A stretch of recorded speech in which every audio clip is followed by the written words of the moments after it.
Hello and welcome to a new tutorial. This week we're creating this pretty strange looking organic simulation in Cinema 4D and Redshift. Bit of a random one really, but the purpose of this video is to show you how you can use Vertex Maps and Noise patterns to do fun and interesting things with your cloth simulations, as well as using a kind of hidden simulation solver inside of Cinema. So without wasting any more time, let's get started.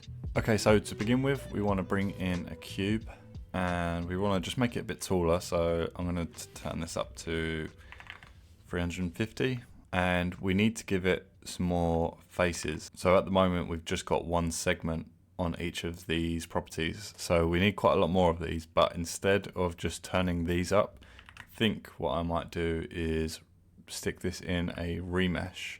So if we go over here, holding Alt, put this in a remesh, and then in poly count I'm gonna change this to 50,000, and we can always change this whenever we want depending on the power of your machine. Maybe you'll need to turn this up or down, up to you. Obviously the higher it is, the more detail there's going to be in your simulation, but I found this was an okay level, so we'll keep it here for now. And what we want to do is add in a vertex map, and in this vertex map I want to drop in a shader field, and we'll drop in a noise, and we'll click into this, and for the noise type we want to use SEMA or SEMA, not exactly sure on the pronunciation, but let's drop that in and turn up the global scale. And you can see now we got these kind of squiggly lines that are going to be our kind of almost like pins for our simulation. So you can see if I was to change this animation speed, let's up this to 5 and play, you can kind of get an idea. Maybe this is too fast. I'll drop this down to 0.2. Yeah, something like this. You can see that's kind of what's going to be driving our organic shape. So these parts that are red, they're going to be the inflated parts, and then the yellow are going to be stitched down. But I think we want to do the inverse of this, because when we set up our cloth tag, we actually want these big red parts to be yellow so that they're being inflated. So what I'll do, I'll just pause this and we'll go right click and we'll look for a cloth tag, drop that in, and what we can do is turn on balloon and turn this overpressure to 2, and then expansion time, let's go for 20. And then what we can do is drop in our vertex map. Let's actually rename this first. Let's click it, basic, change this to inflate, and then we'll go back into our cloth tag and we'll drop this into this section here. So drag and drop, and if we hit play now, you're going to see our lines are trying to be inflated, but there's one more thing we need to do. It's kind of messed up our mesh completely. So let's go back to the start. We'll go mix animation and we'll check this with pins, and then we'll also drop in our vertex map to here as well. And you hit play again, and now our lines are trying to inflate, and you can see because we've got these red sections, these are the parts we actually do want to inflate, but because they're red, they're going to do nothing because they're completely pinned down. So we need to create an inverse of this. So we'll drop an invert into our vertex map and can hit play again, and you can see something weird's happening. So the problem we're getting is that in our vertex map we need to change this use deformed points. We need to change that to off, and then we go back, we play that again.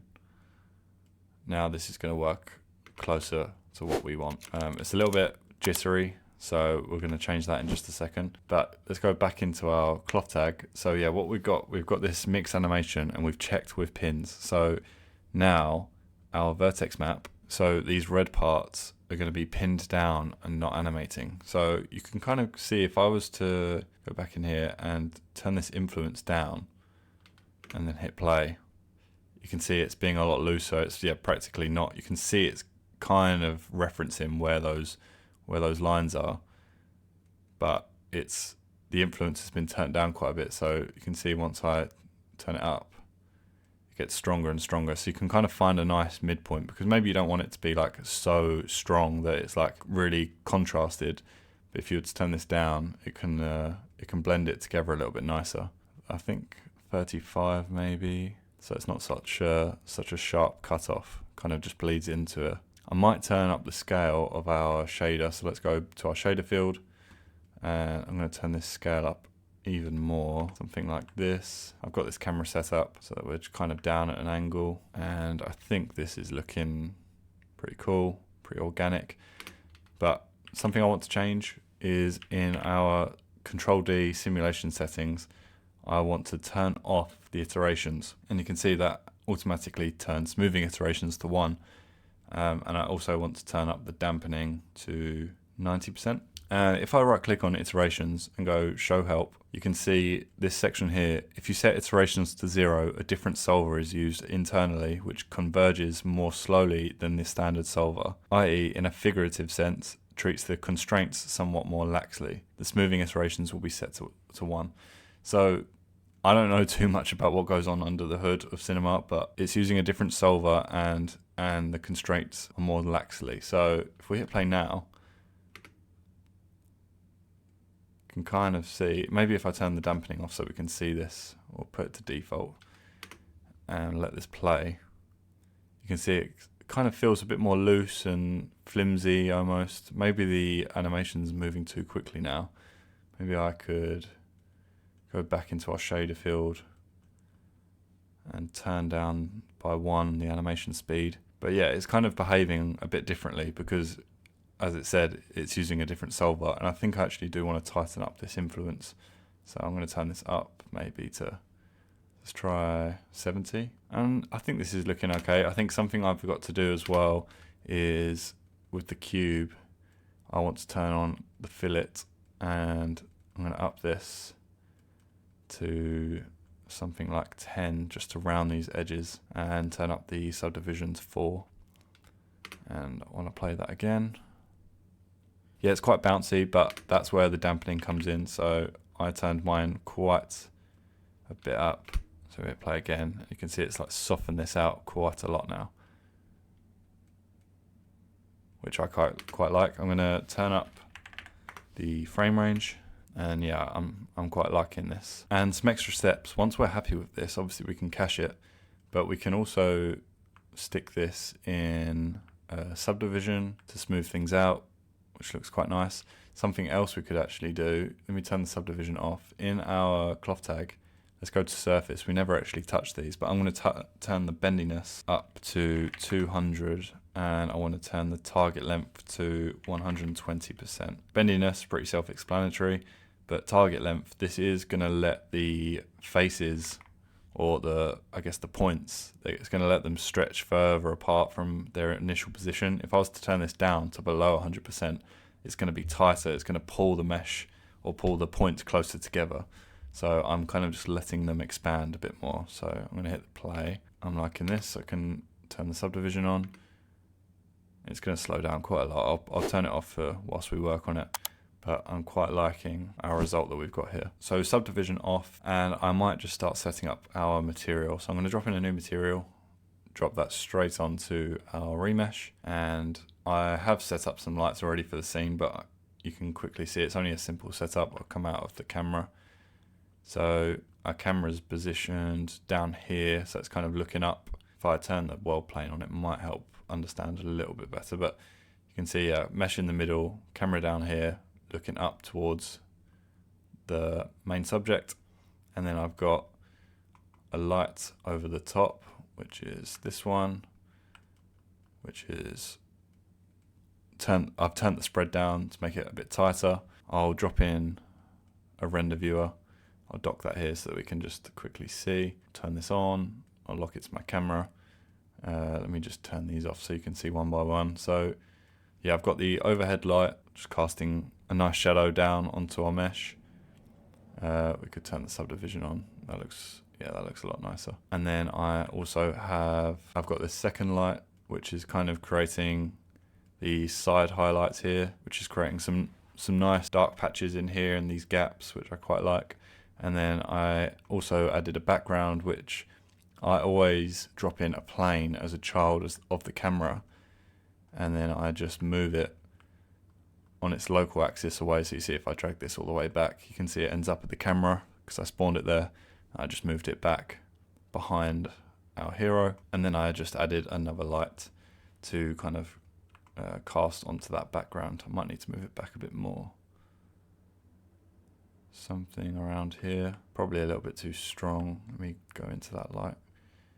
Just turn that down, something around here. And now let's start making our material. So we've dropped that on. Let's just go into here. And first thing we can do is drop in a vertex attribute. And then we can drag and drop our vertex map that we've created into this attribute name.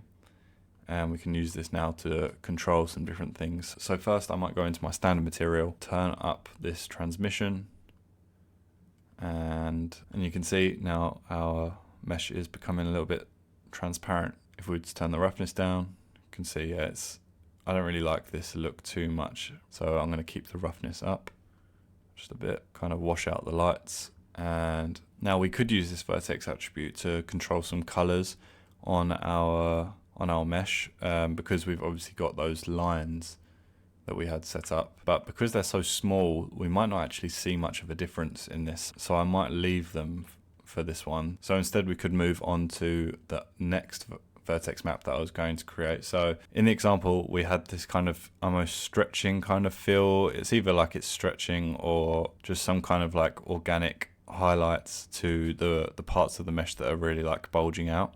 So what we could do is drop in another vertex map, and I want to add a box field, and we want to change the dimensions of our box field to kind of cover our main subject, so that the width, height and depth are all pretty much within this box field. So we should have a nice gradient, and we want to make sure we've got use deformed points on, because we do want to take into consideration the points that have moved away from their original position. So now if we were to grab this inner box and drag, you can kind of see we're starting to create these gradients. So this is what we would like. We want these red parts to be affected. So if I drop an invert onto this, we can see a bit better now. These are the parts that are going to show up in the material we're about to set up. So I'm going to drag this inner box out so we can make it a bit more kind of only affecting these parts that are really pushing out. I think something like this looks okay. And what we can do is go back into our material, and we can, I guess we're not going to use this one anymore, so we could drag and drop this one, which we could rename quickly. We could call this stretch. I just like to think of it as kind of like the material stretching, so the light kind of starts to pass through it.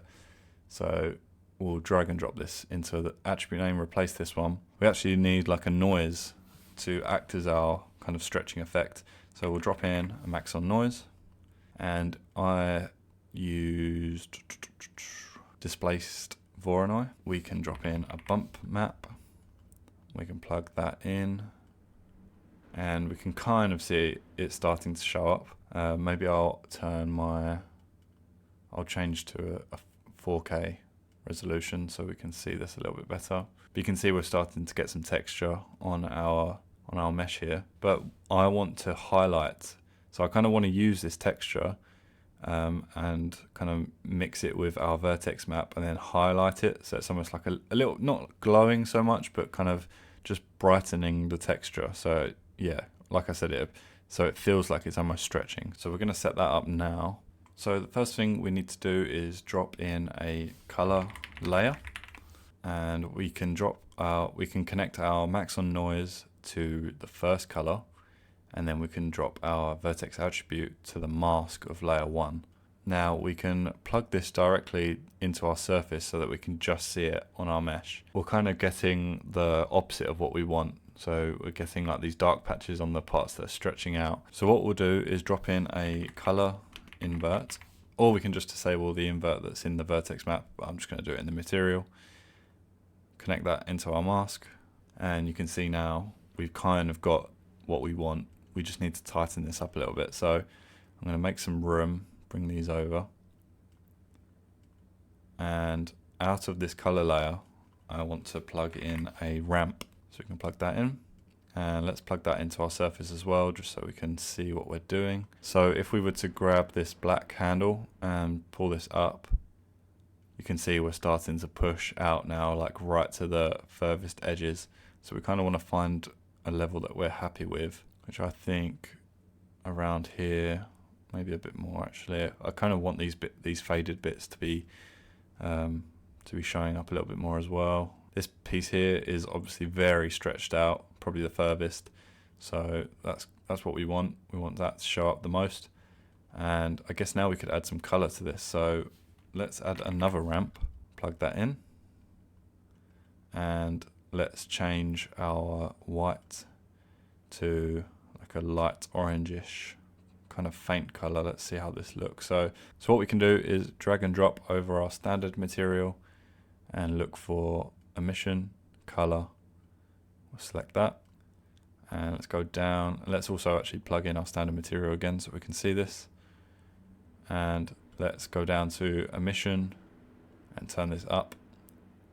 And we can see we're starting to get this stretching effect. Now I think the color might need some tweaking, so let's go back into our ramp and let's try to find something that kind of feels a bit closer. Something like this. I just don't want it to be too contrasty, but something like this. Maybe I'll turn the emission up to, let's see how it looks when we turn it up quite a bit. So yeah, it gets a lot brighter. Maybe I'll just go for just go for 2. And I think this actually looks pretty cool. So if I position my camera up again, and I'm just gonna quickly cache this. So it shouldn't take too long to cache because of how we've not got any iterations on.